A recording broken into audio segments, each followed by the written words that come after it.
Hello, everybody, and welcome to the Charles Billingsley podcast. I am not Charles. I am Adam Lancaster. Hey. Yes, you are. And I am Charles. Sitting right beside the man himself, Charles Billingsley. Hello. There we go. We have sound effects. Oh, and boy. a live audience. Hello, everybody. Thanks for being here. Thank you. Thank you. Thank you. Next to him is Brandon Pickett. Hey, Oh, how hey, you doing, Brandon. Guys? All right. Good. Okay. Well, I don't know what I said. I'm sorry, guys. I'm sorry, everybody. It's amazing how they just stop all. Yeah, I just told immediately them to stop. they're like, oh, yep. you They know, quiet maybe down it's real 'cause fast. Okay. Unlike my children. It's true. Hey, it's good to have everybody back. We are excited about today. Well, last week was fantastic. Oh my goodness. But this week we have a very special guest. He's a good friend of ours. Someone we've known for a very long time. Yes, which we'll dig into a little bit. We won't spend too much time for everyone's sake going down memory lane. No, but we I will have visit. I have to tell this part. Okay. When I first met him, he was working at Liberty University, Mhm. and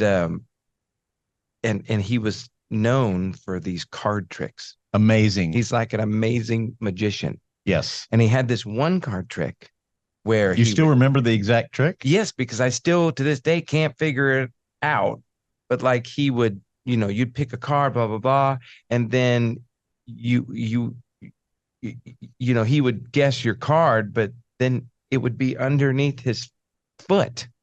It was amazing. Like, Yeah. I don't know how he got that card, and it was amazing. Wow. Yeah, he's really good, like super good magician. Well, we're excited to have him on here. Yeah. Yeah, but he's more than that. Yeah, way much more. Way much more. He doesn't do card tricks anymore. No. I mean, he might. He might. No, but he's in publicity. He has really been very influential in the relationship between like Islam and Christians and leaders around the world.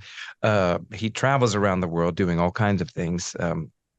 But he also is an author. Yeah. Brand new book that we're going to talk about. We'll which talk is, about his book. awesome. Also, he is really an advocate for third world believers under persecution. Mhm. I tell you, I've heard him speak multiple times, always really encouraged and informed after I hear him. Yeah, you're going to learn a lot. So buckle up, turn up the volume, and right after this, we'll bring on our special guest, Johnnie Moore.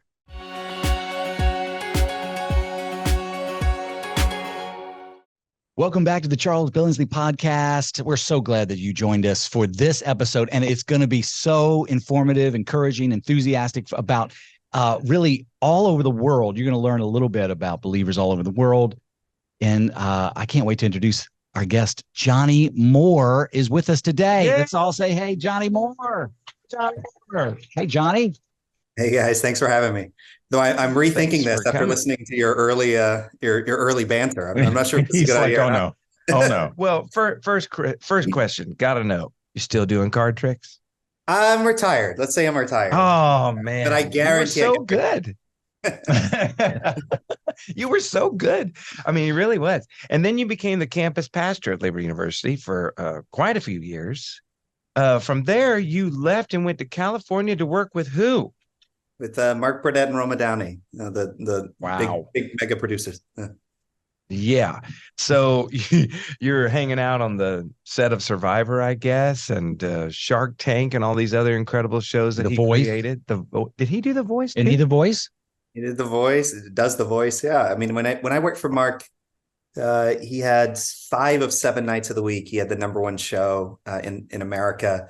And a mega producer produces like 2 or 3 things. Mark had like 17 projects all happening at the same time. And he and Roma are amazing, believing Christians. And, we met at Liberty University and became close friends. So it was a pleasure to serve them. That's pretty awesome. And then from there, you went into publicity. Is that right? Yeah, I started a business. I mean, I'm a tent maker now. I'm basically a bivocational pastor, but I wanted to invest more of my time and energy in protecting persecuted Christians and promoting religious freedom around the world. And so I decided the best way I could do that is if I work for myself. And so I started a communications consulting firm called Kairos, and I still wrote books and I traveled all around the world and I preached sermons. And then Kairos grew, and it was acquired by JDA Worldwide, which is one of the largest communications firms in the world. So that's my day job. So I run JDA Worldwide, and then I still preach and write, and most of all, invest 10 to 20% of my time and energy in protecting Christians around the world, promoting religious freedom, being a voice for the persecuted church. It's a lot, a whole lot. And you're a father. But it's a Liberty University thing. I mean, it's I was there for almost 13 years. I knew Dr. Falwell really well. He did not inspire us to waste a single second. He inspired us to invest every single second in changing the world. And he also taught us to not neglect the most important things. And yeah, I am a father of 3 kids, one of which was born in Lynchburg, 2 in California. Angie and I have been married for 13, 14 years now. And we met at Liberty. She was a senior from Brazil. I was the campus pastor, and someone introduced us. And we have an amazing life, and doing our best to make a difference around the world along the way. How old are your kids now, Johnny?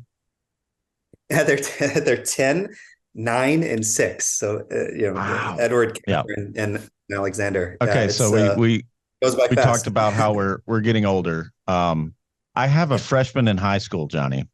What? Yes. No, that's like yes, he does. I thought I was old at 40. You must be really old. I must be. Yeah, I'm 41 Adam's still. Super old. At least for a little bit more. Johnny and I first got to know each other. We were both in college, and we worked in the campus pastor's office. Mm-hmm. This was right when you were starting to be here at Liberty. Yes. And we worked in an office together that was roughly the size of this table. It was quite cramped. We would shuffle around. If one of us had to leave, like the other one had to get up and move, had to like move and scoot up so we could get by just to get out of the office. And so we had fun. We worked for a couple of years in that situation, and man, we saw a lot of great things happen at OU and a lot of great planning. Well, and Johnny's right. I mean, you catch a vision. And that's what we pray, that every student here still catches that same vision, where you're created to be as a believer, a champion for Christ, and your job is to leave Liberty and go out and change the world. And that's what you've been doing, Johnny. And it's amazingly inspirational to all of us. Well, I often talk about those early days of my own time at Liberty, where Adam and I were in that small office together, and the way I describe it was, Liberty was still in a place where it really had to walk and to live by faith, and yet just coming into the fulfillment of the original vision to really reach the world. And as a freshman, when Dr. Falwell would stand and preach in convocation, you would be skeptical about all of these big things he was saying that would happen.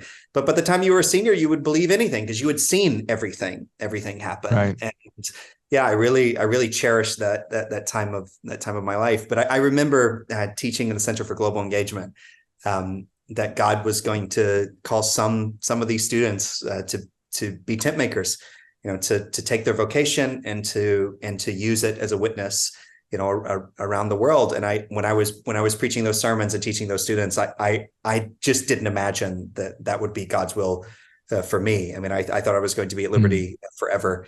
But yeah, he had different plans. Amazing. And in those plans, of course, came this passion in your soul and in your heart for the persecuted church, which, that's something that doesn't get talked about a lot on an average Sunday in churches here in America, because even though we've seen a little bit of that, there's the Cassie Bernals and the people like this that, every once in a while, a story like that will happen where you realize, yeah, this kind of stuff actually does happen in America. But most people look at it as a foreign land, hey, let's pray for them one Sunday a month, or one Sunday a year, when it's the Sunday that's dedicated to our martyrs and things like that. But this is an ongoing, massive issue worldwide. Johnny, you may be the leading authority in the country on this subject.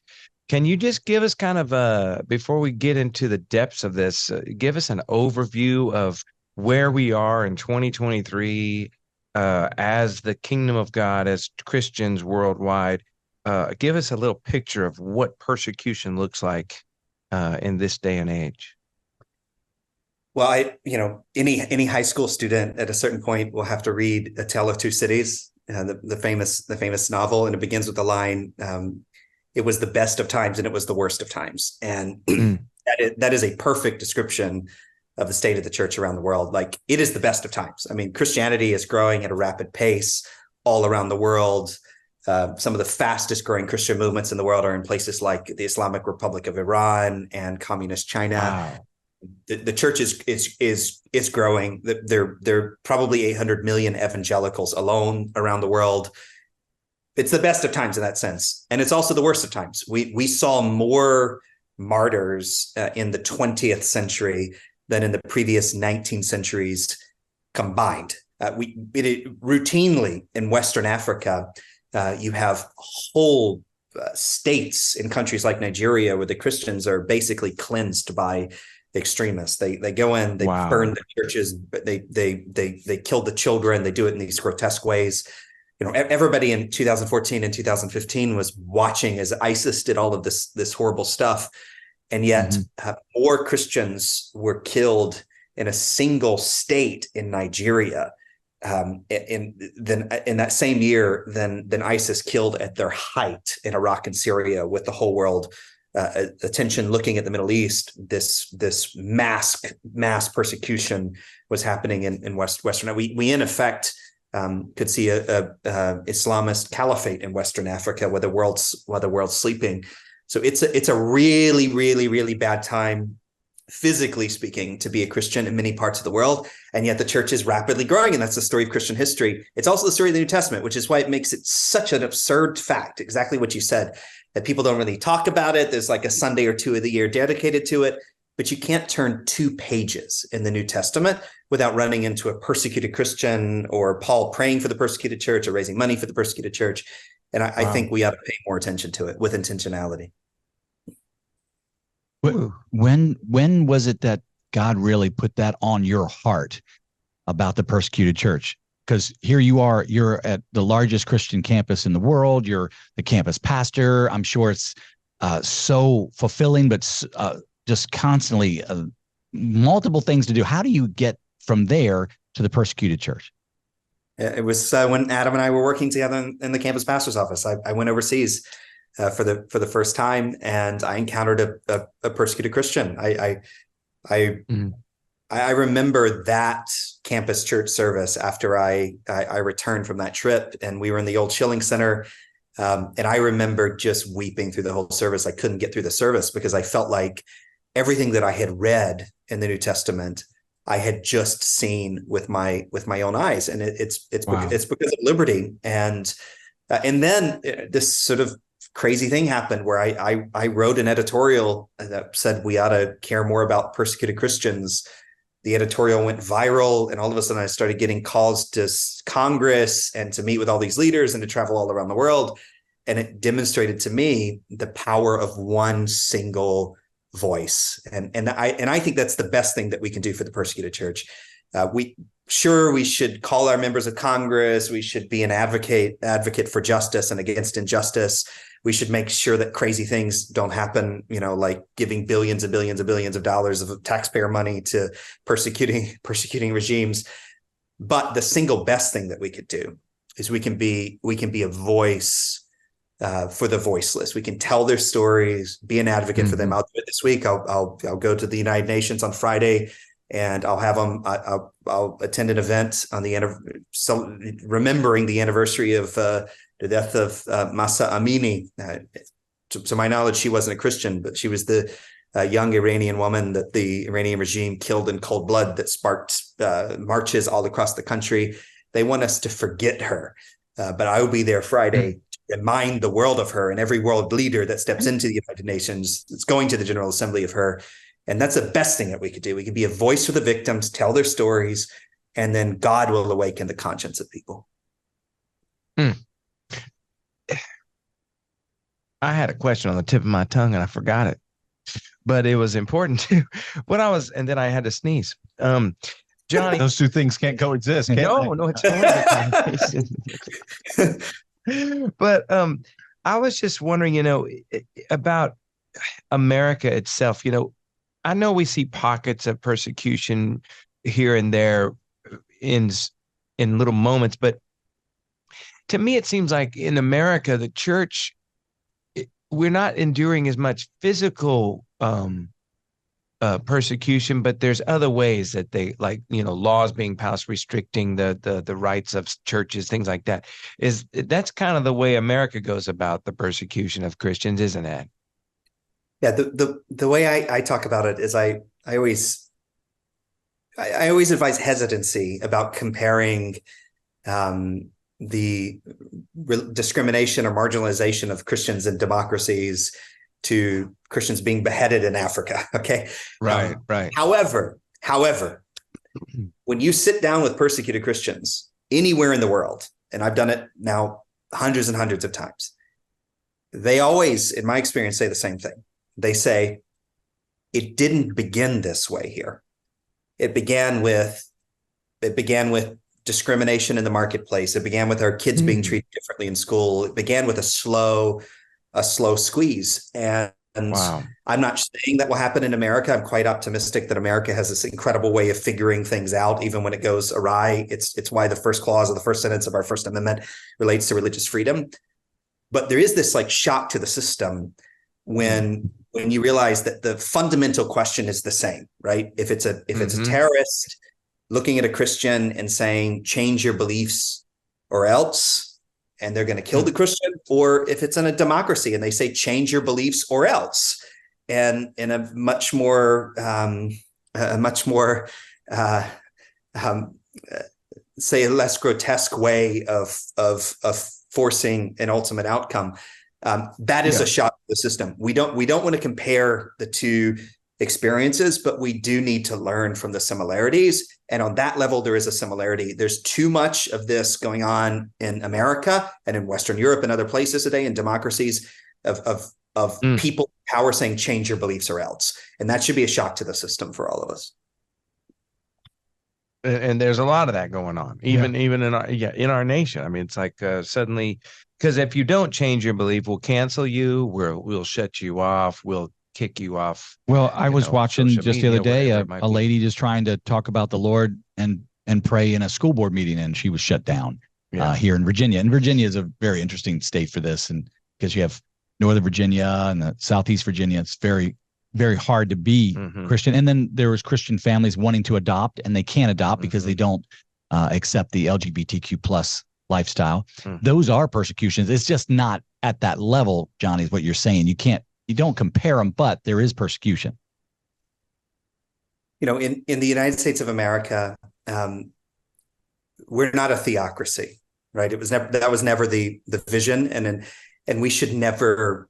We as Christians, you know, the founder of Liberty University, you know, my mentor, a friend to all of us, when he stood at Harvard University in 1984, the Harvard Law School Forum, you can go listen to it online. He makes it very, very clear. He's not speaking up for religious freedom just for Christians or just for Baptists or just for evangelicals. Everyone should have religious freedom. And yet, you know, we sometimes don't speak up for our own constitutional rights. And that's a mistake. That's why institutions like Liberty University are so important. You're training lawyers to defend the Constitution. You're training professionals to go into every vocation. You know, the amazing vision of Liberty, you know, wasn't to create another Bible school. There are plenty of Bible schools, and Liberty is the best seminary in the world. You know, it has the best Bible school in the world baked into it. But it was to train professionals to go into every vocation with their faith at the heart of it. They understand this country. They understand what it means to be an American. And if we do all of those things, it all works out. We can be a country that's free for everyone to live their lives, but not at the cost of religious freedom. And while we still can, we have to speak out on these issues, because if we overlook them, evil takes over. I'm reminded of a quote. In fact, I just looked it up in one of my messages that I did recently on relativism by Dwight Longnecker, and I'm sure you're familiar with this quote. And I want you to respond to it, Johnny. First, we overlook evil. Then we permit evil. Then we legalize evil. Then we promote evil. Then we celebrate evil. And then we persecute those who still call it evil. That's the pattern of what we're seeing that right here in America. Well, and as Christians, I remember as a young campus pastor at Liberty, I'm remembering all kinds of things as Adam reflects on that small office. But I had on my speedometer on my car a verse from the New Testament. I think it's in Galatians chapter 1. I have to go back and look, maybe 1:10 or something, where it says, "If you care about the opinions of men, you can't be a servant of Jesus." And for me, as a young person, right? I mean, I was at Liberty, I was in my 20s. Okay. And I started when I was 19. I was really, really worried about making sure that I didn't succumb to peer pressure as a young leader. And I taught the students what was right and all of these things. And I had that Post-it note on my speedometer so I could see it every time. And yet now I think for all of us, as we go through our phases of life, it's relevant in a different way. And that is, if you care about the opinions of people, the Bible says you can't be a servant of Jesus. Okay. So if you wake up every day deciding what you believe and who you are and what you're going to do in your life based upon whether it's controversial or not, or culturally acceptable or not, you're going to do nothing, be nothing. You're going to make no difference in the world. And in my personal experience, I spend most of my life with people who aren't believers now. I travel all around the world in countries where Christians are minorities. I've met with all the Islamic affairs leaders, the ministers of Islamic affairs in all of the Arab countries now across the Middle East as an advocate for religious freedom. And what I find is people respect you for being who you are. And I think Christians, controversy is overrated. Everything is controversial to someone. As Christians, we can't wake up every single day deciding who we're going to be based upon what's acceptable or not. As Christians, we believe the Bible. We should lose the inferiority complex, and we have nothing to be ashamed of as Christians. Travel all around the world with me. I'll show you the first hospital, the first, the first university, the first all kinds of things. That was us. The Salvation Army. That's us. Dr. King, he was inspired by the Bible to do his march. His compatriot, the rabbis that stood with him, it was the Bible that caused them to march with him. It was Billy Graham and his message. It was Ronald Reagan and John Paul II and Billy Graham together staring down the Iron Curtain. We have nothing to be ashamed of when it comes to our Judeo-Christian beliefs. But what we are potentially doing is we are handing a different thing to a new generation because the adults are unwilling to act like adults and stand for what's true. And it doesn't mean you have to be a jerk about it. And it doesn't mean you have to get overly political about it. And in fact, most of the time it isn't translated through politics. Most of the time it's just living your life and, the Bible says in 1 Peter to live such good lives among those who don't believe, that in the day the Lord visits them, they will remember your good works and glorify their Father in heaven. That's how but it begins with knowing what you believe and not being ashamed about it. So I often wonder, because I'll see your Twitter post, or I guess your X post now. I think what we call your it. X's. But I'll see it, and now I'm like, oh man, Johnny's meeting with these Islamic leaders. Okay, so when you're there, I get the feeling hearing from you, it's not a volatile conversation. There's actually a mutual respect there. But the point of these conversations with these Islamic leaders, because let's be honest, I mean, a lot of the persecution is coming from radical Islamic believers. What is the conversation about? What's the purpose? What are you trying to accomplish with these meetings? And are you seeing some fruit from it? I'm seeing incredible fruit from it, but let me say one thing before I answer that. Okay. It's important for people to remember that the primary persecutors of Christians around the world in the last century and even today are actually not Islamist on scale. Right. They're communist. So when you start seeing this Marxism, communism coming into coming into vogue again, this is like a huge shock to the system. It's seeping big time into our country. Big time. But it is absolutely the case that Islamic extremists have committed the most grotesque acts of persecution in many places around the world. And about 2015, I decided I was trying to rescue Christians and raising money to get them out of bad situations into better situations, helping get them out of dangerous situations. I worked with Mark Burnett, and we evacuated a whole jet load of Christians to Europe and negotiated their future and all of this. But I decided I wanted to also work on the other side. How do we create a world where this is less likely? And I just started dropping into these countries. And what I found was, I don't do interfaith work. Okay. I don't believe in the mushy middle, but I do believe in multi-faith work. When me, as a believing evangelical, totally unashamed about my belief, Jesus, the way, the truth, and the life, nobody comes to the Father but by him, sits across from a Muslim, and we have a conversation about religious freedom. And my inspiration from that comes from the Bible. It comes from the Apostle Paul showing up at the Areopagus in Greece on Mars Hill. And what did he do? He didn't come there like preaching first. He says, for I was passing through and considering the objects of your worship, I even found an altar to an unknown God. So this unknown God is the one I'm going to proclaim to you. And he doesn't dwell in temples made with hands. He doesn't worship, as though he needs anything, but he gives to all men life, breath, and all these things. And and then Paul starts quoting their poets. Exactly. So he understood what they believed. And I can't even begin to tell you.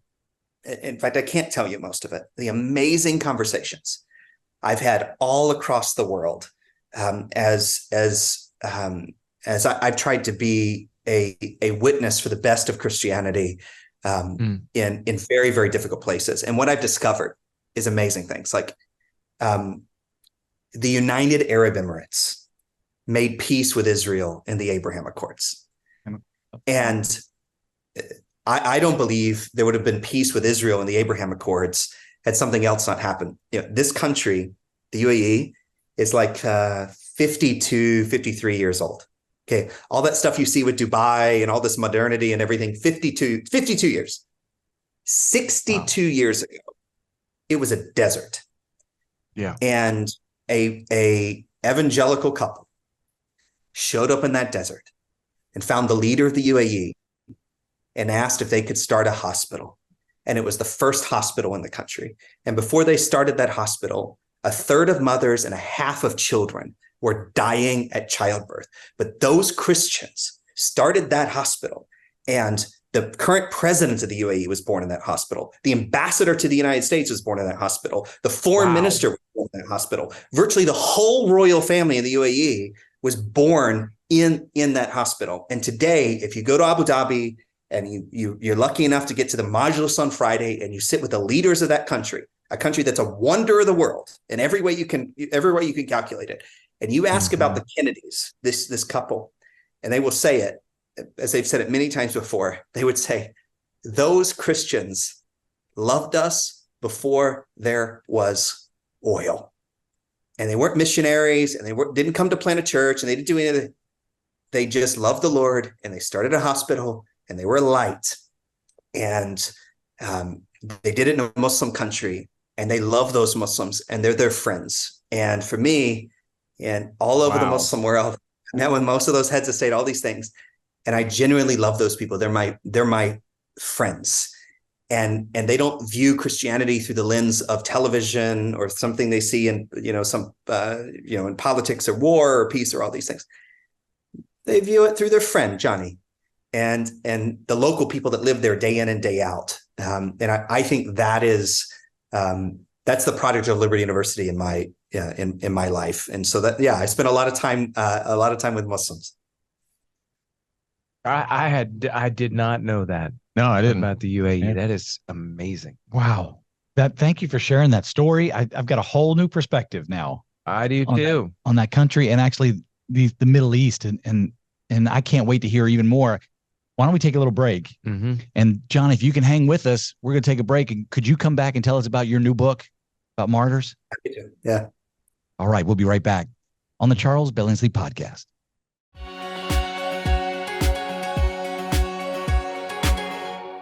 Welcome back to the Charles Billingsley Podcast. I'm sitting here with Adam Lancaster and Dr. Brandon Pickett. Oh, hey, just kidding. Promoted. He's not a doctor. No, I'm not. but sure would make a good one. Don't get me wrong. But we are with our buddy Johnnie Moore, who is just informing us about some incredible stories about just the connection between and the influence that the Christian church has had in the world, even in the Islamic world. That incredible story about the UAE. I had no idea about any of that. I'm going to use that as an illustration in a sermon one day. Absolutely. But about it, just loving your neighbor. You just got to give Johnny credit for it. Well, I will. Okay. I'll definitely give Johnny credit. I'll say my good friend, Dr. Johnnie Moore. Well, make sure you give the Kennedys credit too, who started the hospital. Well, yeah, they did do that. So we're coming back into this thing. Johnny, with all your travels, with all the things you've learned about the persecuted church, you and I met the co-author just a couple weeks ago. You wrote this book that you're calling the New Book of Christian Martyrs. Obviously, when I was in high school, I read Fox's Book of Martyrs, and then just out of college, the guys from DC Talk did the book Jesus Freaks, which is also a story of martyrs. But you guys have created this new book of Christian martyrs, and honestly, I haven't read it yet. I can't wait to read it because I think it's going to be full of fascinating stories. Tell us, and we've already heard your heartbeat, so we know why you wrote it. But tell us about the process of writing that, how you wrote it, and then I would love to hear some specific stories from that book that will really pique the interest of our listeners. Well, I mean, the process was really, really hard because Fox's Book of Martyrs was the inspiration, but Fox's Book of Martyrs is not one book; it's like 4 volumes, and it's written in a archaic form of English, and it's really, really difficult to understand. And so I went to my friend Jerry Pattengell, who's a historian, and I said, I need your help with this. And this was took about 7 years when it was all said and done. I wrote 3 other books while we were working on this book. And basically what we did is we abridged and we updated Fox's Book of Martyrs. So we selected pieces of Fox's. We put the history around it because people don't understand a lot of this history in our modern era. And then we added about a third of the book are all modern stories. And so stories that people would be familiar with. But then there's some stories that people were familiar with until like the last generation. I mean, people like Polycarp, who was this guy was unbelievable. He was the bishop of Smyrna in modern Turkey. He was like in his 80s. The Romans decided to take out the Christians, and they went after Polycarp. And Polycarp was like revered in his society. Okay, this guy was he was a disciple of the Apostle John, wasn't he? He was probably appointed by John, and he was mentored by Ignatius of Antioch. And this guy was this guy was an icon. And even if you didn't believe him, you respected him. He was like the guy that when he walked down the street at Main Street, everybody like emptied out of the shops to say hello. And so when the Romans decided to take him out, the people loved him. They hid him in a farm. And then someone told the Romans where he was, so they moved him to another farm. And then the whole thing repeated itself. And then Polycarp said, I'm not moving again. And instead, he prepared a feast for the Roman guards coming to get him.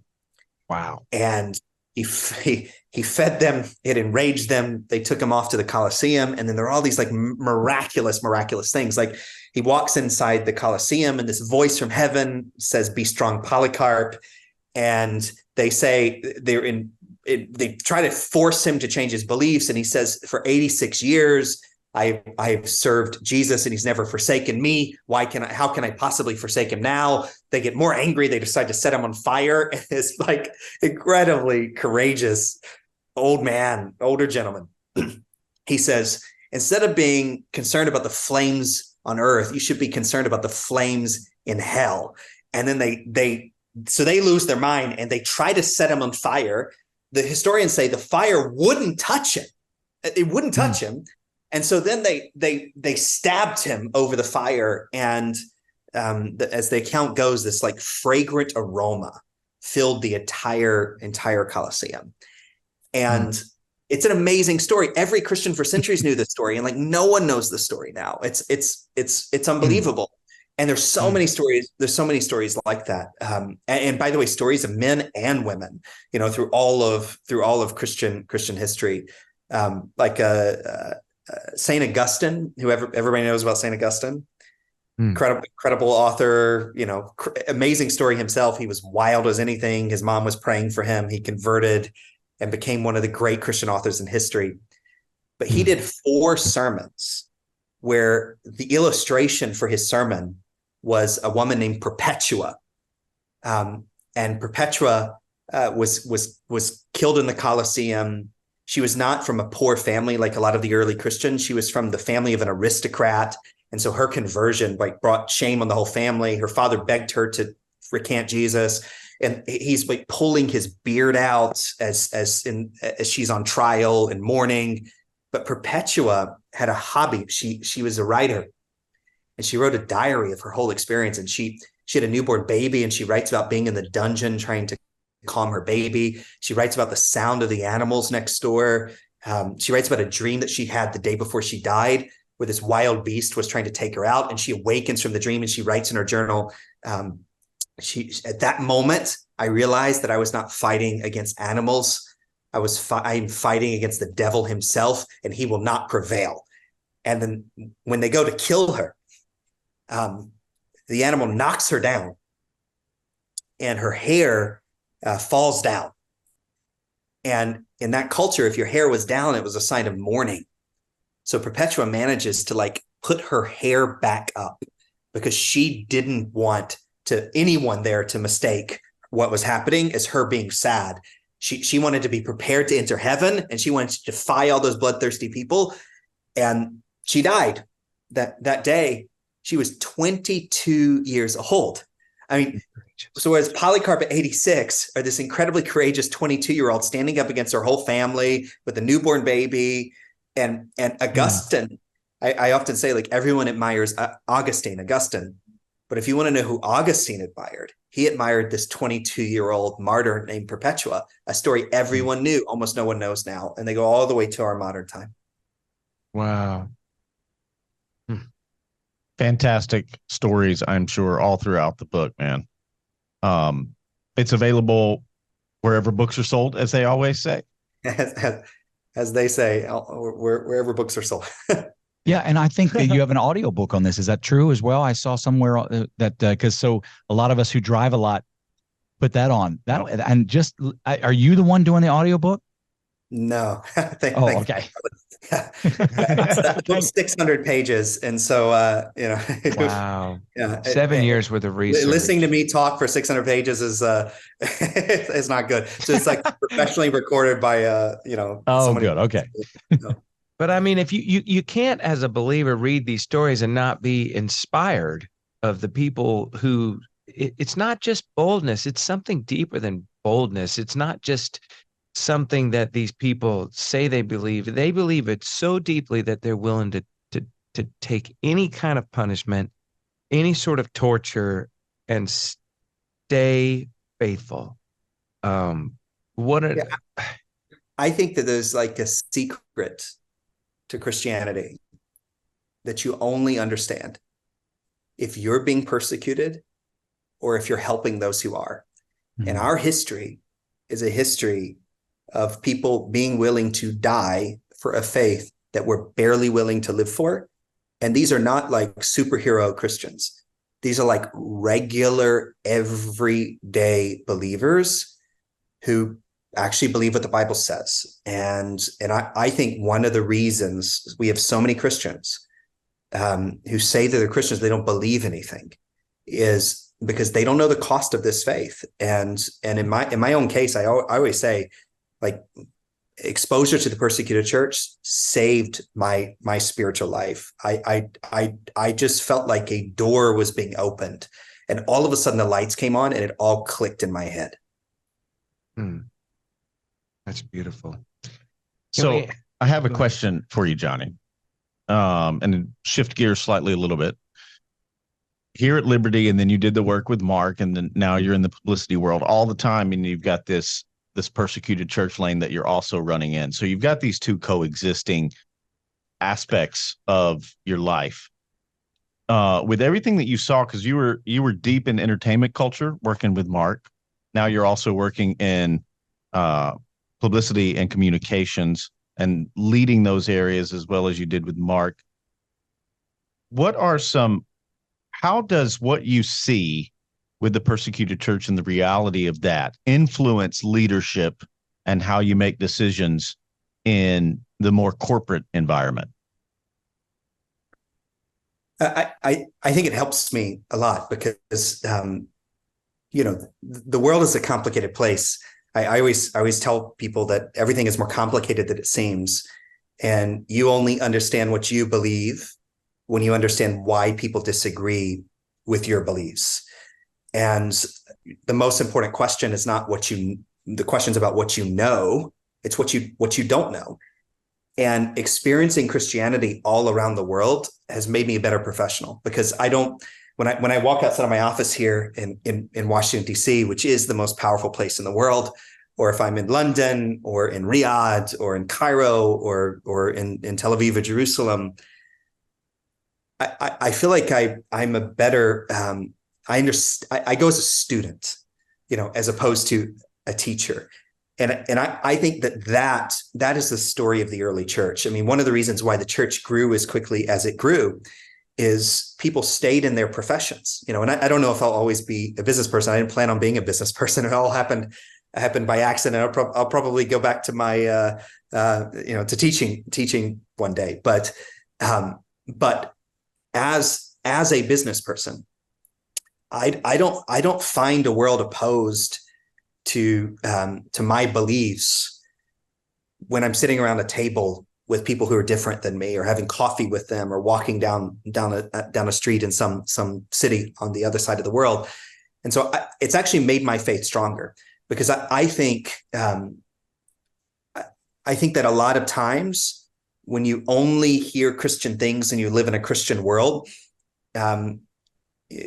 your faith can be propped up by the system. But what I've discovered living in the secular world, being very, very involved in all kinds of different economic sectors, traveling all around the world, is it hasn't weakened my faith. It's made my faith stronger. It is true. It is durable. And it's made me a better professional. Sometimes we fear exposing our children, to the rest of the world. In my experience, the only problem that we have really is that we don't have more Christians and all these vocations all around the world. If it's Christian, it ought to be better. Whatever you do it to the glory of God. Just because I'm a Christian doesn't mean I get any slack on anything. I have to be the best professional I could possibly be, and then I do things differently. I mean, I do give a percentage of my time to causes that are important to me. I just had a big team call with people, with 150 employees in our company from all around the world. Like, we were celebrating the incredible, amazing projects that we'd worked on. We'd helped people in Maui. We'd responded to human rights issues in Afghanistan. So there's the seamless integration, but it's made my faith stronger, not weaker. And people are curious. I mean, in LA in particular, New York is a pretty secular place, but in LA, people are very spiritual.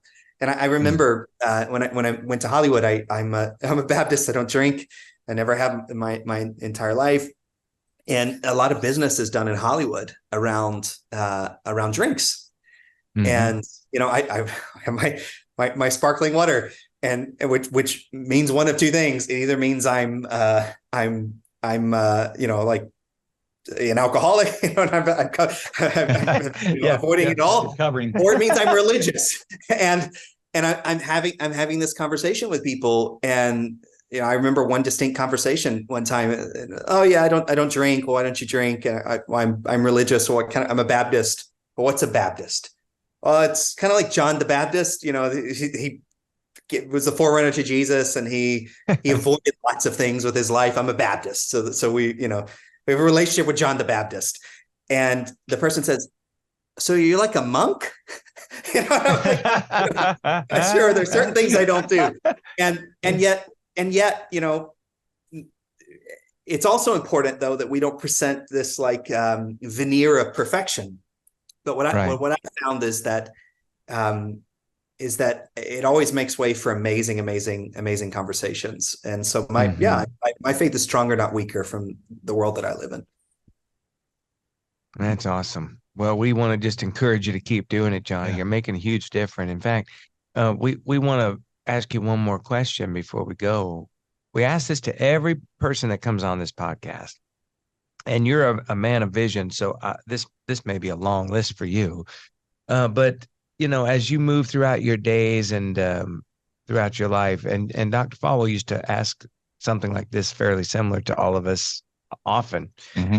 And we like to ask this to everybody. If there was something in your life where money is not an object, time is not a constraint, and the resources are there for you to accomplish it, what is that? Is there one thing left in your life that you want to make sure that you accomplish before life on this earth is over, that you feel like you were just made to do but haven't gotten an opportunity to do it yet? Yeah, I mean, for me, it's kind of simple. I invest 10-15% of my time in going all around the world, as an advocate for the church. I love to invest more of my time in those things. And when I lay my head down for the last time and I hand off my baton to the next generation, I'd like people to be able to go to a Middle East that's at peace with Israel, that's where Christians worship freely, where it's not a big deal to be a Christian anymore, where the church is back to its roots. Like in the first century, it's a Middle Eastern religion. It's not a Western religion. And then to see in our own country, my international vision, but in our own country, Christians, prominent Christians in every sector of society that are the best at what they do, and they don't need a lot of attention, but we all know where our people are. And instead of like giving up on Hollywood or giving up on the financial services sector, or giving up on all the other universities, or giving up on all of these things, we see all of these little lights in all of those different places, who are the best at the world at what they do. Their faith makes them that, but they wake up every day to do everything for the glory of God. We need more Christians in culture, not less of them. What I see traveling around the world, and in our own country, is that it really is still the case. The harvest is plentiful, but the laborers are few, and we just need more of them. It's a great word. Yeah. Thank you. Johnny, if somebody wants to get in touch with you or learn more about what you're doing, how can they do that?